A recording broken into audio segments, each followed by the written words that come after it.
Hi, this is Pamela. 9 days ago, I woke up with a fever and a cough, and some folks have asked me if I've been around anyone from China or South Korea or Italy, and I have not. I've also been asked if I've been into the health department or to my doctor to be tested for the novel coronavirus, and no, I haven't.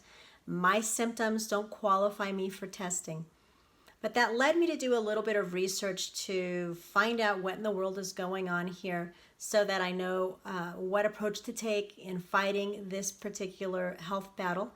I seldom ever get sick. Like last year, I had a cold for 3 days. The year before, I think that cold was like 5 days long. And generally, I'm out of them pretty fast. I've been sharing health tips with all of you through a whole series of these little short video messages that I've been making on my timeline. I invite you to go and watch more in the series.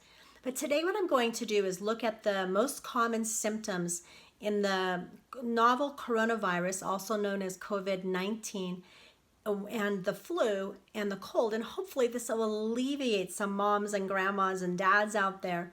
If your child comes home from school and has a cough or a sniffle, you can look at this chart or remember back to it, or look at this video again and reassure your hearts.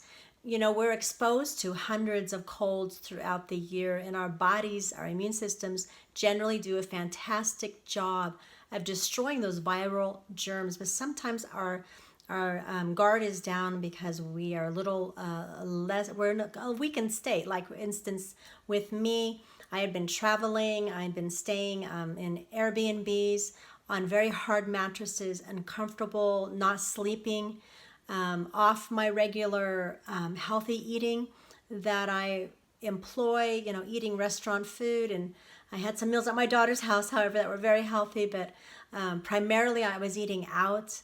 And so all of that contributed to my system getting weakened. And then I got hit with this virus. So let's look at the most common symptoms of the novel coronavirus, the most common symptoms of the flu, and the most common symptoms of the common cold. In the novel coronavirus, and I should start by saying that in my research that I've done, I've looked at the CDC, I've looked at scientific reports, I've looked at some other medical pages on the internet. You can do the same, and I've done the same with the flu to make sure that the information that I have is as factual as possible.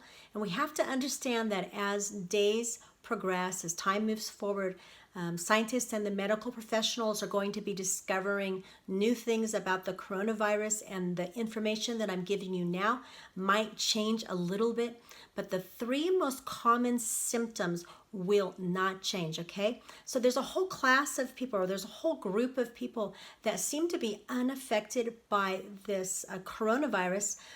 However, they're testing positive. So they're asymptomatic, they're not having any symptoms, but the blood work is showing that they actually have it or are carriers of it.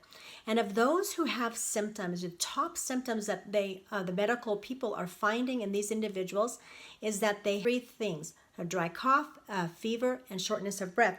Whereas with the flu, it's a sudden onset with a fever and a cough and chest congestion.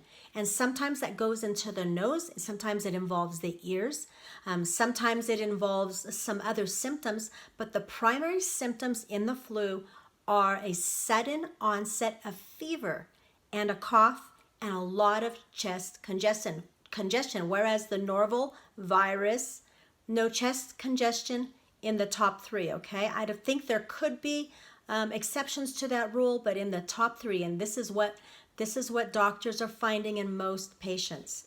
And then we're going to compare this with a common cold. Now, when you get a cold, you all know how that is. It generally begins with the throat, whereas the coronavirus and the flu don't begin with the throat. But with a viral cold, it begins with the throat. You might have a tickle, you might have a sore throat that leads into nasal congestion. You know, you're blowing your nose with a cold. With the flu, you're coughing and you're hacking stuff up. With corona, they're coughing and nothing's coming up. And they're ending up with, those who go into advanced states are ending up with a pneumonia-like condition. So again, novel coronavirus, dry cough, fever, shortness of breath, the flu, a sudden onset, fever, a cough, congestion, possibly some nasal congestion, and possibly some sneezing, malaise, weakness, fatigue. A viral cold is a slow onset involving the throat, and involving the throat, possibly some itching in the throat and a sore throat, nasal congestion with sneezing, and then some other symptoms. So I hope that you found this helpful.